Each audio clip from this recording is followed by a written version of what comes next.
Once again, Happy New Year. Welcome to my channel. I'm DJ Vinyl Vertigo, and I finally got the energy to dig through my collection and participate in the 2026 not very official vinyl tag, prompted by UK's own David Atkinson on December 13th of 2025. Very controversial. I don't get the controversy. I don't care about the controversy. I think that's silly. I think it's cool that he took the time to put this together, and I think it's kind of exhausting that I took the time to pull all these things, and I'm gonna have to put all this stuff back. I guess I'm not the only one, so I should stop whining, right? Because everybody had to do this. Anyway, okay, we got all that out of the way. Let's get started and see if I can do this as quickly as possible. There are 20 questions, and this happens every year, probably towards the end of the year, the beginning of the next year, or whatever. This happened to happen on the 13th of December, but it's now the 3rd of January, and I'm doing this vinyl tag. Okay, let's go. Number one. I'm going to abbreviate because I'm not going to go through. You guys have probably heard all these questions already. The show best vinyl or other format purchase of 2025, and I have a lot, and I couldn't think of everything. And this is the first thing that I decided to put up what I first think of instead of just trying to be cute and be sophisticated and all that kind of craziness. Just the first thing that comes to my mind, and when I thought about all the things that I purchased in 2025, this one I really, really loved. This is Elvis Costello's King of America live at the Royal Albert Hall in 1987. It is fantastic, and it's a great, great record. It's really well recorded. It sounds good, and the songs are really, really great on this. It just brought me to check out other stuff, just other stuff by Elvis and other people, and I'm really happy. This was recorded live at the Royal Albert Hall in London, UK, on the 27th of January, 1987, and this was from Record Store Day this year. Yeah, so this is one of my favorite purchases all together now. All right. And just to let you know, there's a few here that are going to be on CD because I don't happen to have the album, or I can't find it, and so I'm pulling out the CD of what it is. So most of these are vinyl. All right, next, um, number two, favorite 2025 live musical experience. I was going through everything. I love so much stuff that I'd seen this year. I didn't see a lot like I normally do, but I saw some really great artists. But the two, I have to give it, I said it was a tie this time, I'm sorry. But these are two people who are from the same period. They're not from the same country, but they're from the same period and same ideology, the same era, I should say. And the first one was at the Capitol Theater, Thomas Dolby, just him, a computer, and a screen, and that's it. And it was incredible. It was just, and computer, him, and I think a drum machine, and himself, and just putting stuff on the screen. Great concert at the Capitol Theater. It was so wonderful. I got to meet him after the show and take pictures with him and everything. It was really cool. Really great concert. He did all the hits and then some, and it was just he actually made some statements with some of the video that he had up there. He even paid tribute to David Bowie and Freddie Mercury because he put some Live Aid stuff up there. It was really cool. Anyway, it was a great concert. Then the other one was Lena Lovitch, who I hadn't seen since the 80s, and I saw her at Ferg's, and it was a very small crowd, and I was so excited to see her. And she's up in age now, but she still could do her thing, and she was just wonderful. Her voice was in rare form. She was fun. Her band was great, and it was a great time. I just had gotten uh, uh, um, hernia surgery, so I couldn't dance much. I was afraid to dance too much, but I still went. I was like, I gotta go. I held my stomach, and I was gotta go. So it was really cool concert. Anyway, that's cool. Number three, vinyl collection. Is it bigger, smaller, or the same this year, or the past year? And I'm gonna be honest, it's bigger, and that's unfortunate because I'm pretty much out of room. So I'm in the process of purging. So I think hopefully next time this question is asked, if it's asked again, hopefully it'll say less, not the same, but less, because I have to really get serious and start really um, making this collection a little bit smaller, more manageable. Put it that way, because I can't listen to everything, and it's just a waste to just have it sitting here. Other people could be listening to this great stuff. So I'm going to take the stuff that I really, really love and keep that. And it's going to be a lot.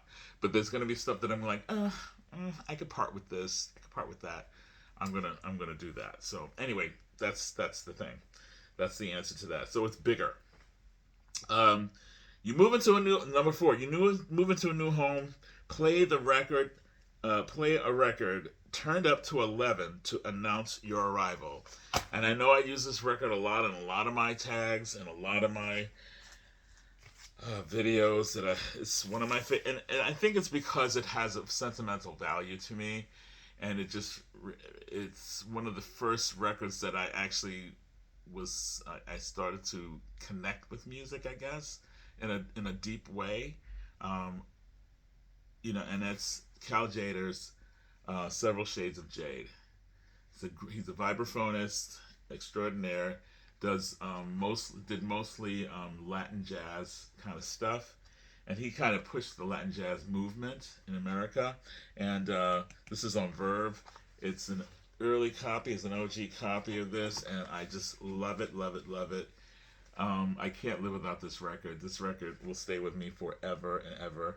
And it reminds me of my dad because he used to play. I used to ask him to play this for me all the time. And I think anybody who's watched my videos before, they already know the story. So I don't want to bore everybody.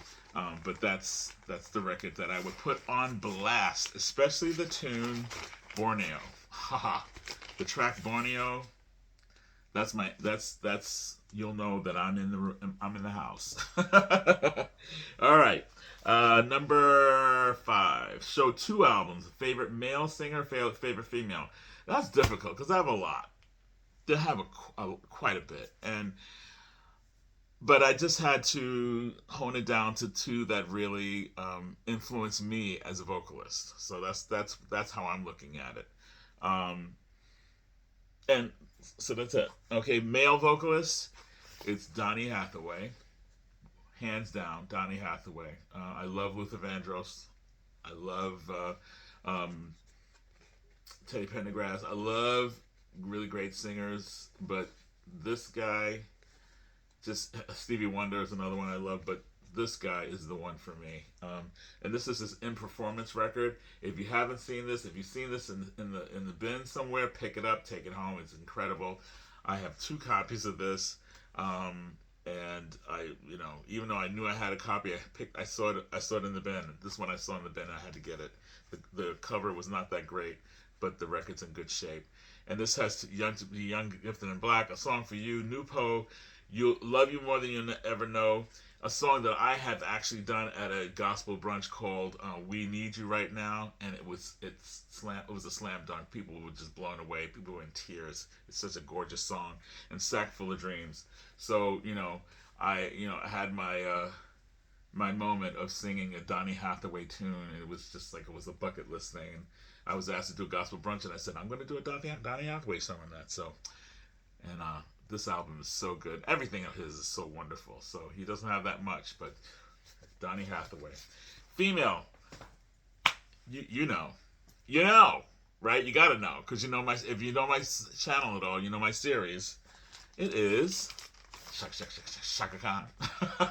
Chaka Khan is my favorite female vocalist of all time, hands down, without any question about it. I mean, I can mention many other vocalists, but this is the vocalist that I would marry her tomorrow. I'm not the woman marrying kind. So, but I mean, I love this woman so much. This is Shaka Khan. This is her Scavullo cover. This is it's just called Shaka Khan, and the hits on this were "Tearing It Up" and "Got to Be There." And she does a great medley of a bebop medley of Hot House, East of Suez, Come On Sail It, Epistrophe, Yardbird, Sweet, and Calm Mama, and Giant Steps. Great songs on here. Even Rick James is on here doing a duet with her. And it's just a fantastic, fantastic record. She even does like a dancey country tune on this record. I mean, she just goes all over the map on this record. But Chaka Khan is the one for me. She has always been. I was awakened by her as an artist. I just like, if I could only sing like that. Oh my God, that's how I felt. So, anyway, next. Number 6, top 3 soul dance records, and that's difficult too, because when you say dance records, I'm thinking dance music like EDM or something like that. But I just grabbed 3 that I felt were good for me, and one of them is a soul record. I guess you can call it a soul record. Another one is a funk record, and the last one I decided to go really into like dance. For me, dance. The first one, number 1, is Stevie Wonder's um, "Songs in the Key of Life." This is phenomenal. Everybody knows this record. I think this is in almost everybody's collection somewhere, somehow. It's just a great, great record. It's not a bad song on this album, and so many people had contributed to this album. Anybody that Stevie Wonder asked to come to the studio and work with them, they dropped what they were doing and they came and they sat in with him. And so he's got an army of artists on this record, and it's so good. It's just it's a crowning achievement of Stevie Wonder's. It's his masterpiece. So it's his white album basically. I mean, if people call that a masterpiece, that's it. So anyhow, Stevie Wonder, "Songs in the Key of Life," wore this one out. That's number 1. Number 2 is a record I go to a lot. On vinyl, on CD, streaming. I refer to this record a lot. And it's Rufus featuring Shaka Khan. And this is Rufusized. It's just an amazing record. That's all I'm going to tell you. Every song is good. They handpicked these songs. They wrote these songs. They got in the studio and went nuts and just tore it up. I mean, this is just an amazing record. Very funky record. Bluesy, funky, soulful. Just incredible album. And she's just gorgeous. Just amazing. Some of the best. I mean, it's got "Once You Get Started," which was a big hit for them. "Stop On By," "Pack My Bags," "I'm a Woman," "Everybody Needs One," "Somebody's Watching You," "Please Pardon Me," "You Remind Me of a Friend," "Right Is for "Half Moon." I mean, they kill it. This is a great record. Phenomenal record. And so that's, soul, funk, and then I decided to go with something that's more pop, but but very dance oriented. And this is a record that I just the summer that this came out, I went to Provincetown, and this was being played everywhere. It was everywhere, every club, everywhere, and the videos were amazing. And this is definitely a great record for her. Unfortunately, she doesn't do great records like this anymore, but it's Janet Jackson's Janet record, and this has, of course, "If," which is a great tune. "That's the Way Love Goes," "Anytime, Any Place."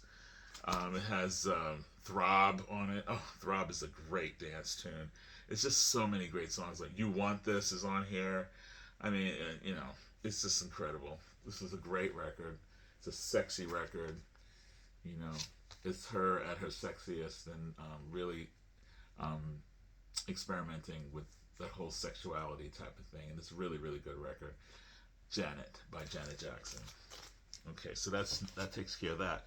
Next, a real stinker, a track that you hate from an album you love. I don't have the record here, or I can't find it, But I do have the CD, and I'll show it to you.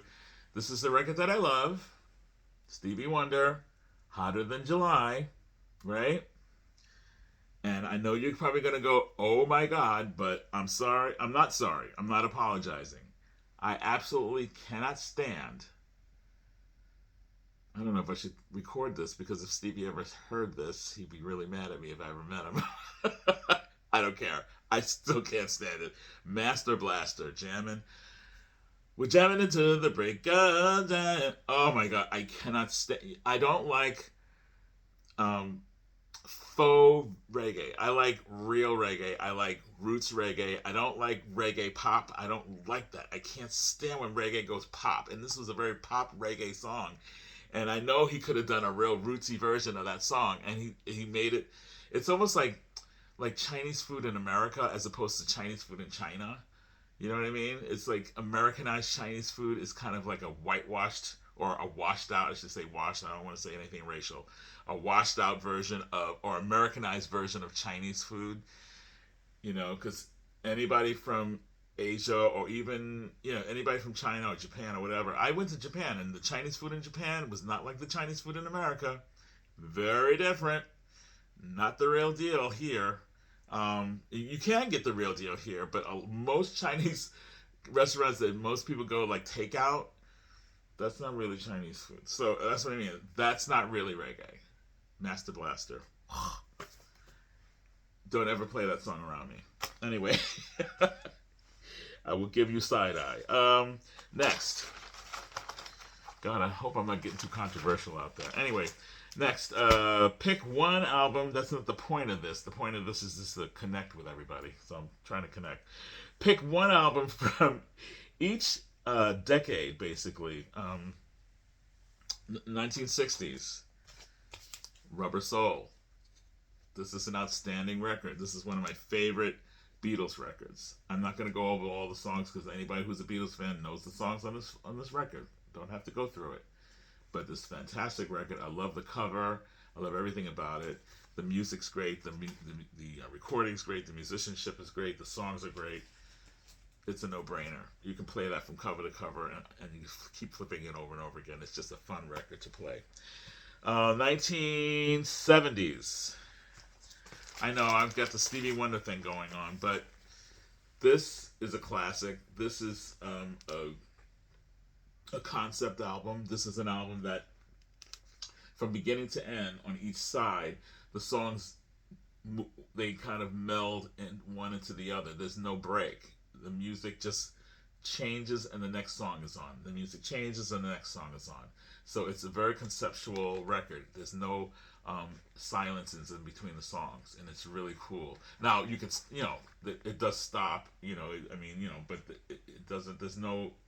It's just a stream of consciousness. This record. It's so incredible. It's one of the great Stevie Wonder records. Beautifully, just a very artistic, beautiful record. And every song is incredible. I did this whole album at Skipper Smokehouse. I sang majority of the songs. I sang almost every song except for one, I think. And by the end of the concert, I was wasted because this album is a workout vocally, and I don't even know if Stevie Wonder has ever done the whole album in order because it's a workout vocally. But it's an incredible thing, and we just happened to do a tribute to Stevie Wonder, and so the finale was the band that was put together by my friend Vincent Sims, guitarist, and he put this whole thing together with all of us, 2 rehearsals, and we did this whole album, and it was an incredible night. But I just love this album. I always love this album. Innervisions. 1970s, 1980s. This is the iconic record, I think. It changed the game for pop music. It changed the game for women in pop music, and she was a force to reckon with. I mean, before there was a Taylor Swift, before there was a Beyonce, before there was even, just Madonna, the first album. This album is a perfect debut album. It has incredible songs on here. Every song is good. Even the songs that weren't hits are good. Um, and she looks amazing on it. She's just a beauty and very unique. I mean, nobody was doing what she was doing when she did it. She had her own sense of style. I mean, people in nobody, I'm talking in the industry, was doing what she was doing. She was in New York at the time. She just happened to hit New York at the time when certain style was starting to happen. The whole downtown scene was happening, and the whole new wave, punk new wave scene was really heavy duty, and people were finding their own style. Everybody was shopping in thrift stores and trying to come up with their own types of outfits. They would wear anything. They try to outdo each other by wearing all kinds of weird things and rubber bracelets and tons of bracelets on your arms, and it's just nobody was doing that stuff. I mean, New Yorkers, young New Yorker club kids were doing that, and she tapped into those things and she made those things popular internationally, I think. And not only that, but she wanted to be a rock and roller, but she found that dance music was the way to get in, and she got in, and the rest is history. You know, she never changed that. She kept with that because it worked for her, and we're all better for it. I think the early Madonna records are great. They're incredible. The later ones, not so much. But this period was really great. So this is an epitome of an '80s record. So a good '80s record. Some people say '80s sucked, but not all '80s sucked. 1990s. This is probably my most favorite record of this genre, and this was one of my most favorite records of the '90s, and it's Tribe Called Quest, The Low End Theory. This is, again, I keep saying this is perfection in hip hop as far as I'm concerned. I mean, it had the angst, but it had the sophistication, it had the musicianship, it also had the samples, it was jazzy, it just, and the lyrics are just witty, intelligent, um, street at the same time, and so um, revealing of their personalities. I think that's the thing. They brought you into their psyche with this album. It was so good. Everything on this record. I mean, I can go down the whole list, but this every record is so good. Every track is so good, and the way that the tracks were arranged, it's perfection. It's just, I think it's a concept album as far as I'm concerned. Low End Theory by Tribe Called Quest. If this is not in your collection, I don't know. You don't know hip hop. I'm sorry. This album is so good. It's incredible. This is East Coast. This is New York, and this is. Ugh. That's all I'm gonna say. Q-Tip is he's he's the man. He's the man for me. I mean, Q-Tip can't do no wrong for me. Um. Anyway, let's move on. 2000s, another record that was again of that time period was a game changer. It reevaluated what soul music is, what it could be. It took in the whole idea of like progginess, of experimental, of world, of jazz, of minimalism, and created this sound that people just floated to, even though it was so different for soul music. And that was D'Angelo's Voodoo. This is the blueprint for um, modern soul. This was the blueprint for where soul was going to go. And yeah, unbelievable record. This guy knew what he was doing at that time, and he's gone too soon. He didn't put out a lot of material because he felt like only when he had something to say was he going to record, and that's always with a great artist. That's what happens, unless they're prolific, like somebody like Prince or something like that, or the Beatles or whatever. But yeah, this guy, when he put stuff out, you had to pay attention, and this record everyone paid attention to. Brown Sugar was a great beginner, but this solidified his place in the world of soul music. This solidified it and made sure that everybody knew that he was definitely an elder in terms of that. So yeah, D'Angelo, Voodoo, phenomenal. These are hard to get now because he's passed away. So they're always on back order these days. I'm glad I have everything of his, so I don't have to go looking for it. All right, the 2010s. Picked this record because I thought there's a lot of records by this guy that I think are great, that I know are great, and he is an innovator. He was an innovator. He was a trailblazer. He was fearless. He was weird in a great way. And it took him 10 years to put out a record from his last record. And the cover was controversial for some people. Some people thought it was lazy. I think Massey talked about this, but it's brilliant. And this is David Bowie, The Next Day. And this is the record before his last one, before he passed away. And I tell you, this record has so many great songs on it. I don't even think people even like really pay attention to this record. They kind of loved it and kind of put it away. And I think I did the same thing. And now I'm keeping it out because I want to listen to it again because it has so many great songs on it. And it's a well recorded record. It is definitely a record by someone who always surprises us, always comes up with different ideas, and is always ahead of the curve. And this is David Bowie, The Next Day. Love it. And that's the 2010s, so that's everything. Next, number 9. You get the opportunity to spend a day with one artist, walking on a mountain, on a trail, on the beach, hanging out in the city. Who would that artist be?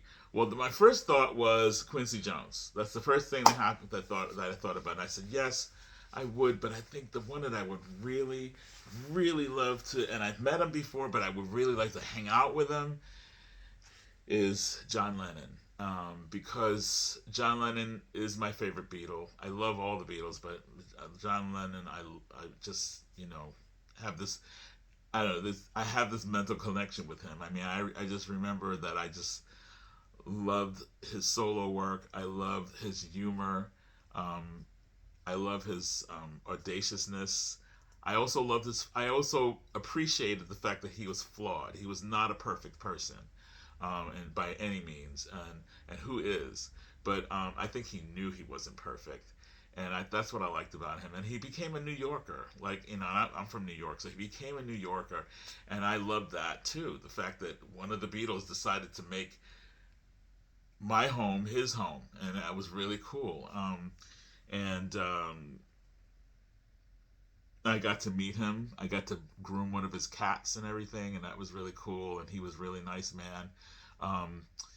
And I think it's, that's all I have to say about that. Also, when he was going through the period when he was at home raising his child when Yoko was not there, and he was recording everything that he was doing in that room, and he was actually they were broadcasting it on the radio. He was like writing stuff and doing stuff on the piano, and you could hear Sean in the background, and this was like every day on the radio. It was really cool. He just was so different, and Yoko was so different, and I like people who are just unique like that, and he was very unique. So the question that I would ask him, it's a weird question, but I'm curious. Of all the questions I could ask him, I just wanted to know, that one summer that he had, that long summer that he had with May Pang, like, did you really truly fall in love with her, or what? Did you just want to do what Yoko wanted you to do? And did you really absolutely love Yoko more, or did you love them both? What's the deal? I'm curious because I'm sure each woman would tell you something different. So I just want to know. And I guess it's none of my business, to be honest, but they put it out there in public, so I just wanted to know, like, who was the one, or were they both the one? I don't know. So he's so different, it could have been. So anyway, that's my question I would have asked him. The next thing, let's move on from that. What would you What would be your? Oh, let's see. Let's see. Let's see. Let's see. Oh yeah, that's the question. Number 11. Okay.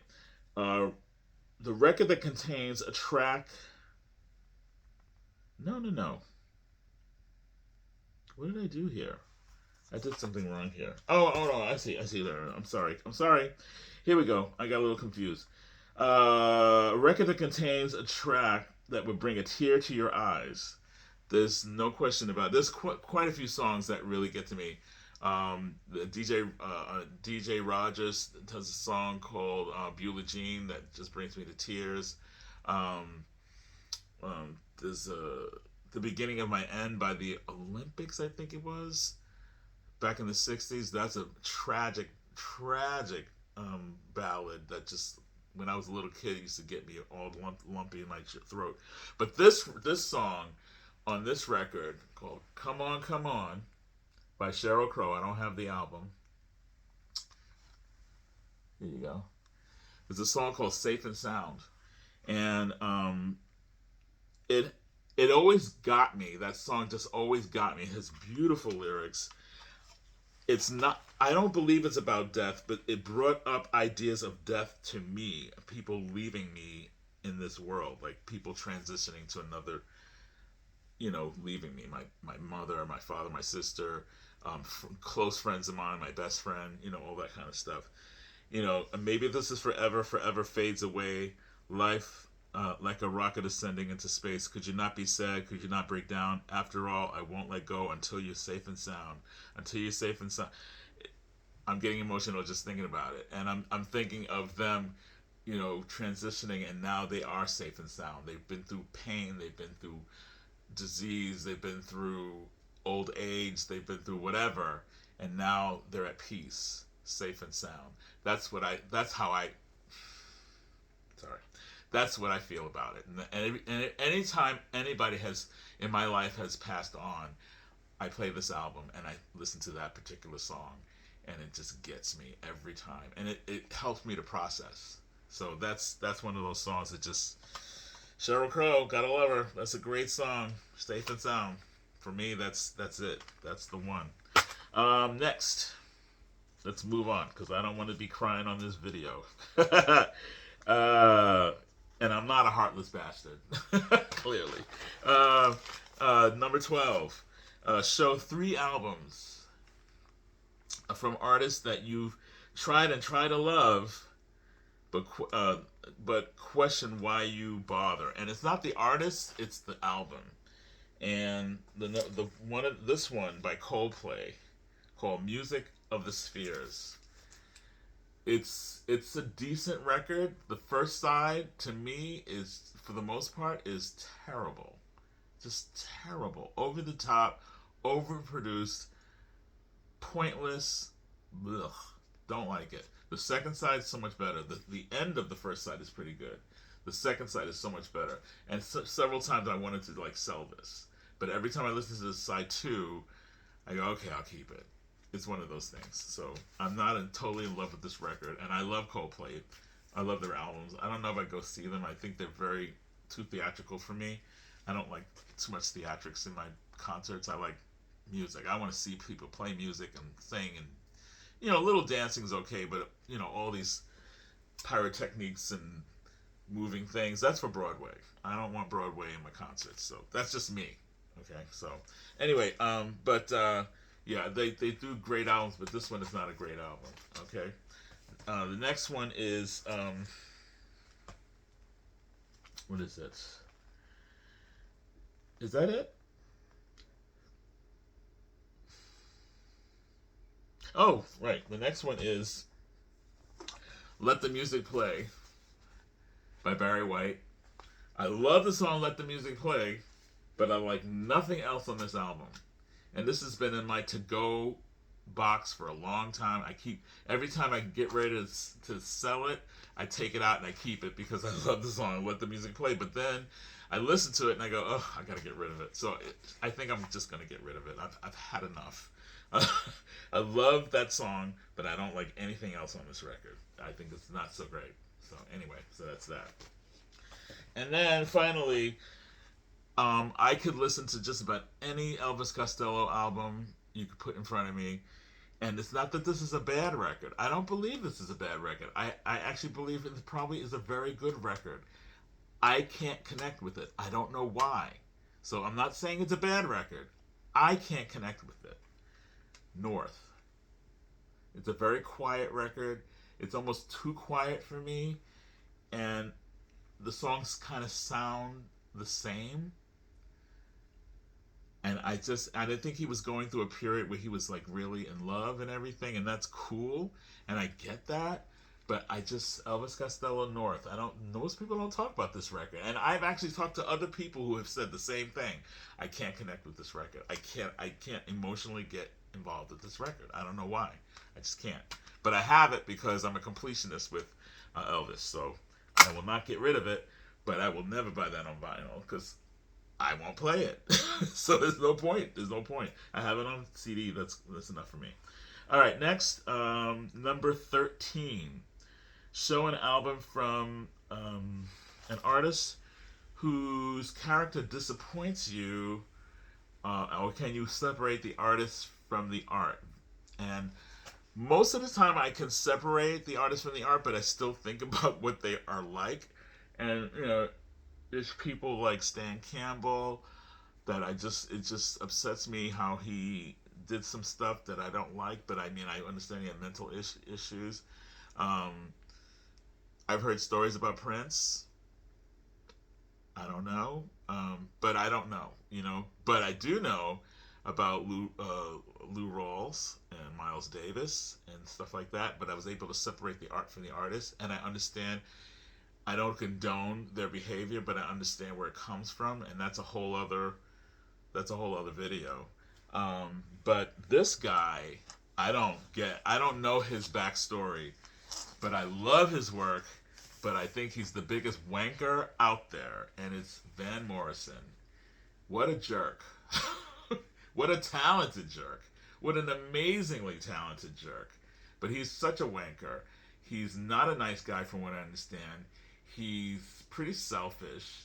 I know that during the pandemic, I was not digging him at all, him or Clapton, because all they were concerned about was their concerts, and didn't care that people were getting sick. They were just like, we want to do our concerts, and that's all he cared about. That's all he gave a damn about. He was an anti-masker, I think, as well, and he did an album all about it, which was, to me, not so good because it was too, like, I don't know, it was too self-indulgent. But majority of his work is really good, as far as I'm concerned. He's a really soulful Irish singer-songwriter. And this album, I think, is great. It's a great record. I mean, some people find it to be not, it's kind of derivative, but I think it's a pretty good record. And there's a song on here that a lot of people don't like, but I love it. It's called Lifetime. It made the record for me. I mean, there's a lot of good stuff on here, but Lifetime did it for me. I mean, because he got real. He became a black man on that one. He got black on that one. I loved it. He went to church on that song, Lifetimes. But anyway, this is from 1978, and it's called Wavelength, and this is the wanker Van Morrison. All right, next. The wanker Irishman. Next up, keep it in. If you had to sell your collection, record player and all, which album would you have as a keepsake? There's no question about it. Elvis Costello's My Aim Is True. It's a perfect album because it has a little bit of everything on it. It's kind of punky, it's kind of new wavy, it's kind of reggae, it's kind of ska. It's got everything on it. It's got ballads, it rocks, and it's so different and so unique. And it's one of the best debut albums ever recorded, I think. It's just, and I understand he recorded this thing in 2 weeks, which is hard to believe, but it's perfection. I keep saying perfection, but I'm pulling perfection out of my collection, and this is a great album. If I had to keep any Elvis Costello records, this would be it. I think every song on this record is a hit. Every single song is a hit on this record.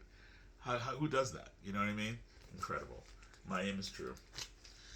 Okay, next. Let's see. Okay, VC highlights of 2025. Something that's a VC highlight. And for me, the only thing I can think, there's a lot of things that are highlights. I mean, there's Record Store Day, there's different things. But for 2025, I think it was returning to the Rachel's Ghost show. The first time that I actually got back on panel for the Rachel. I'm not always on panel, but from time to time I get up there if I have time. And I missed that. I stopped watching Rachel's Ghost before it went off the air, so to speak, because it was getting too political for me, and I wasn't digging it, and I kept leaving, and after a while I just stopped watching. I just couldn't watch it anymore, and then all of a sudden I heard that it was gone, and that was so weird for me. But at the same time, I was like, well, I get it. If it was getting too political, I don't know, but then as time went on, Rachel started doing Patreon stuff, little things like that, and then all of a sudden, Rachel's Ghost came back, and the Wax was on there, and Mazzy was back, and everybody was. It was kind of like the old days, and I was like, wow. So I started watching it, and then one day I stayed quiet because I was trying to I was testing the water. I wanted to see where this was going. Is this going to be the same kind of messy stuff that I didn't like? Or was it going to be the stuff that I kind of dug? And it was becoming the stuff that I kind of dug from the early days. And so I've started to comment. I didn't comment when I first started watching, but I started to comment. And then Rachel was like, "Oh, you're happy to see you back." And Susie was there, and she was saying, "Oh, it's really great to see the Scots. DJ Vanna Vertigo is in the house. So it's great." And then finally, I asked to come up, and I came up, and it felt really good to be back, and it was really great, and I felt welcomed.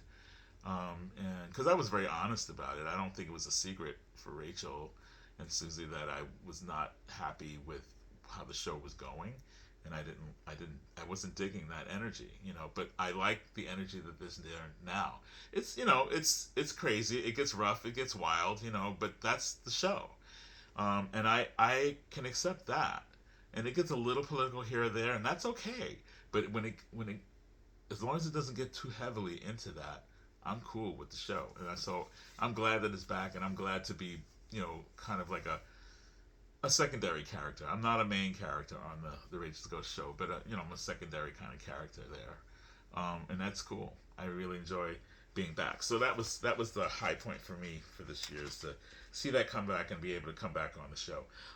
Next up, number 16, my favorite biopic. Um, it was A Complete Unknown, the Bob Dylan biopic. I enjoyed it. I went to see it like 3 times, I think. I really, really, really, really enjoyed it. Um, and even though I know it's not to the letter what happened, as most biopics are anyway, I just thought it was really, really good. My I do have to say my second choice, or my honorable mention, is one movie that I have seen a million times. Literally a million times. I just watched it the other night because I can't help myself. Because I love it. And I know it's not accurate to the real person, and she doesn't even look like the person. I don't care. It's Lady Sings the Blues, Diana Ross, and Billy D. Williams. I thought it just pays so great tribute to her.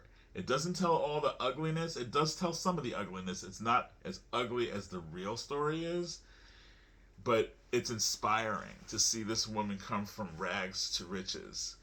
It doesn't show her going back to rags, but it does show she starts to fumble again. But it's just, and it's a great performance. Diana Ross gives an Oscar-worthy performance in that, and I felt like she was robbed.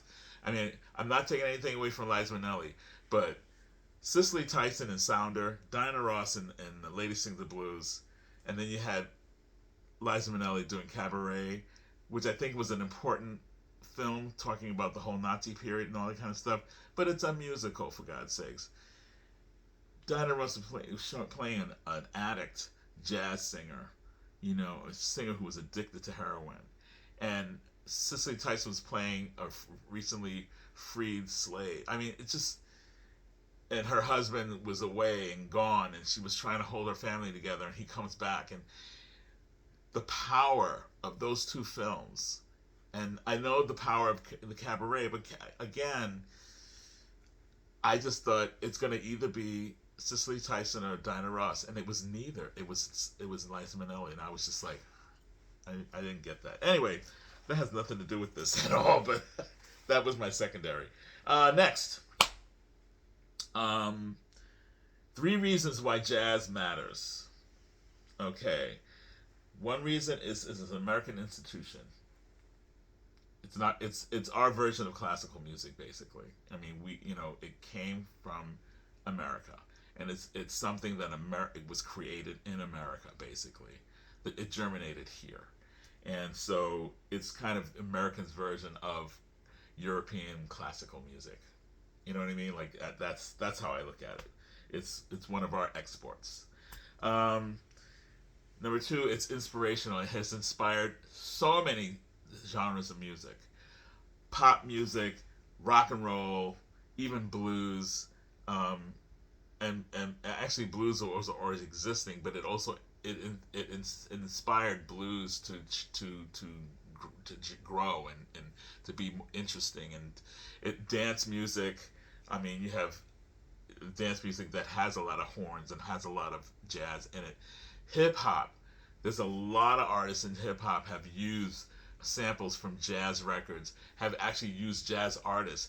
Low End Theory, Ron Carter's on that. I mean, so it's just it has influenced so many. It's influenced Afrobeat. It influenced so many types of music. So I think it's an important genre of music, and it is so vast. I mean, you have spiritual jazz. You have big band jazz. You have ragtime. You have Dixieland. You have bebop, hard bop, post bop, smooth, fusion. I think I said it already. Spiritual jazz. I mean, there's so much vocal jazz, all that kind of stuff. So it's just, and it keeps growing. It keeps happening. It's actually hybriding again. There's a whole new generation of jazz artists, young people who are doing incredible work.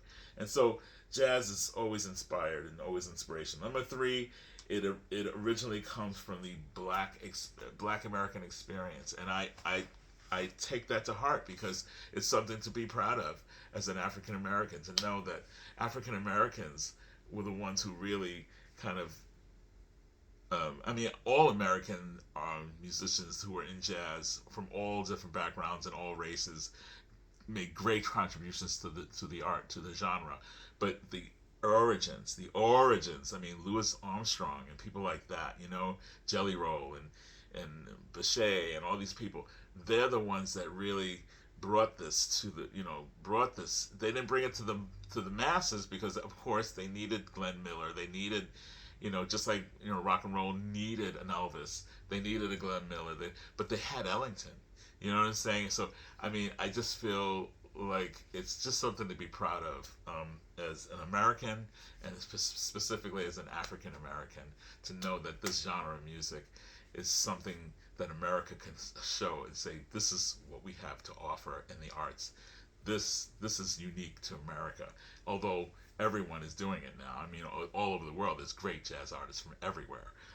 But it came from here, and that's what I'm really great to see. So that's it. Next, you're an innocent man on death row. Last musical request, and all I could think of, my first thought was Purple Rain, the song Purple Rain. I think that would be a great way to be a dead man walking, is to hear that song. I don't know. I would just be so like, I want to go out with a bang, and I think that song it takes a long time too, so it would take a long time before they put the stuff in my veins, because they play that long song, and the last thing I'd hear would be Prince hitting that high note. That'd be it for me. That'd be great. All That was a weird question. But anyway, next up, sell your favorite artist to a new listener. Explain why they should make time for it. And let me just show you. When I was talking about jazz, I pulled a jazz record. This is Dizzy Gillespie, another one of the greats, who really, people tend to forget how amazing this man was. And this is a reunion, big band, 20th, 30th anniversary, and it's just Dizzy. Love him. Jazz. So the artist, she's one of my favorite artists. She's not my absolute favorite artist, but she's one of my favorite artists, and I just love her. And I think that more people should understand her, who she is. People always remember how she looked at the Oscars with a certain type of dress on, and all they ever think about when they hear her name is they think about the dress. And I'm like, you know what? Come on, get over it already. She did that for a friend who was an artist, and that was an artist who created that dress. And you didn't like it? Too bad. Bjork. Doesn't take away from the brilliance of this woman. Bjork. She came from the Sugar Cubes, and I think she was the best thing in the Sugar Cubes as far as I'm concerned. But this is her debut album. Another great debut album. This is an incredible record. It's just called Debut. And every song is amazing. I think most people know the song Human Behavior, and they know the video Human Behavior. But there's so many great songs on it. Venus is a Boy. There's More to Life Than This. There's Someone in Love. She does as a cover. Big Time Sensuality. One Day. Airplane. Come to Me. Violently Happy. Anchor Song. This album is like My Aim Is True. It's just every song is amazing on this record, and she is a brilliant mind. She is very different. She's also pretty otherworldly, if you really want to say what she's all about. She's not your normal person, and I think she belongs in that grouping of artists that people use the word that she used way too much, but genius. She's musical genius. She's just and what I mean by that is that willing to take risks, has a different way of thinking about music, and executes it well. And she's not messy. She knows what she's doing. She's very serious about what she does, and she's an amazing composer. And I don't always connect with everything that she does because I don't have that same ear that she does, and sometimes it takes me a little longer to get there. And usually I will get there with her. A few things is hard for me to get there with her, but most things, even the first hearing of it, I'm like. But then once I really let go, I think about jazz, because you have to do that with jazz too. You have to let go. You just have to let it fall. You have to let it just go over you. Just fall all over your skin, all over your ears, your brain, your everything, all your senses. And once you let go and stop trying to intellectualize it and just let it be, then you can really get into her music. And her voice is chillingly beautiful. It's a very different kind of voice. It's not what we're used to hearing. A very powerful voice, and a very I'd say a very haunting and almost like I don't want to say Neanderthal, but she has a voice of, there's something very of another time. I almost feel like her voice, you could hear her voice like in the times of the dinosaurs or something. She's not a modern vocalist, put it that way. She's got a very interesting, unique sound, just a powerful little woman. And Bjork, I love her, and I think that this is the album to start off with, and then you go into you progress. I think with her records, you progress from the beginning. You got to start from the beginning, and then you get it. Because if you start later on, you'll never. It's like hitting you with a hammer. You got to start with a mallet, and then you get to the hammer. Bjork, love her. I think that's. Oh no, we have one more. One more question. Number 20. You're arranging to meet up. Oh wow. Oof, this is hard. This was a hard one. You're arranging to meet up in 2020, having a VC meetup 2026. Excluding those you've already met, invite three people you most like to meet in this meetup. And there's so many people out there, so if I don't say you, don't be upset. And if you're still with me, I thank you for being with me because it's almost been an hour. Jesus, I'm talking my butt off. Um, First and foremost, Mazzy. He'd be the first one on my list. Norman Maslow is the name of his channel. It's Mazzy. I don't even have to go into explanation. He was my inspiration to do this in the first place. I mean, I had a channel, but I never used it, and then I happened to see him doing his thing, and I really, really liked what he was doing, and I decided I think I could do that, and here we are. You know, another person who I met way later during the Rachel's Ghost show from Belgium is Frederick from Spectrum Archives. Is his channel, and Frederick has really eclectic taste in music, and we have a very similar taste in music. Although there's things that he has enlightened me with that I've never heard of before, and I think that's because he comes from another part of the world, and so there's a whole world of music that he knows that you have to either be really open to see all these things, or you have to live in that region. And he's very on top of things in terms of music. So I really like that about him. And he seems like a fun guy, and I love his glasses. And then Chris from the Chris and his he's from, I believe, North Carolina, and Tunes from the Man Cave. He's either North Carolina or South Carolina. I'm not sure. I think it's North Carolina. Tunes from the Man Cave is the name of his channel, and he is hilarious. He is really into jazz. He loves country. He loves he's into all kinds of music, but he specifically is obsessed with jazz and getting a lot of OG jazz, like OG um, copies of records. I don't think he buys a lot of new. So he's always looking for those. He's always looking for those real special things, and he will spend money. And he will do whatever he can to get records at a reasonable price. And he's really good friends with Dylan from Noble Records and stuff. And he's got a buddy that he hangs out with, and they just are hilarious together. It's like a comedy show. They're so much fun.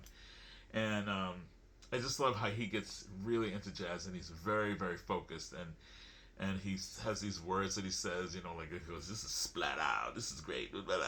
He's just funny.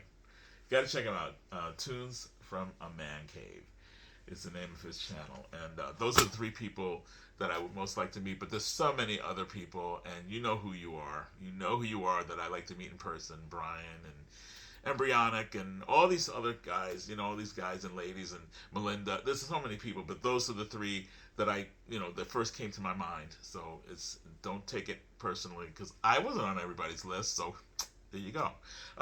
Anyhow, that's it. We're under an hour, so I'm gonna get out of here.